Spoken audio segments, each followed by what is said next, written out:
Hello friends, कैसे हैं आप लोग। आज मैं इस वीडियो में आपको ऐसे 2 टिप दूँगी जो आपकी बहुत काम आएँगे।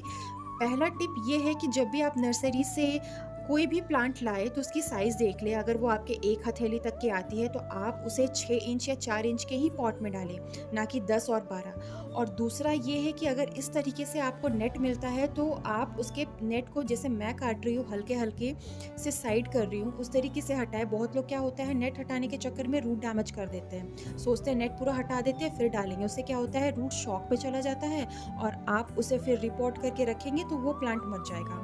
तो ये 2 टिप बहुत ही काम आते हैं प्लांट जब भी आप लगाएँ, और ऐसे ही टिप के लिए मुझे फॉलो करें। Thank you.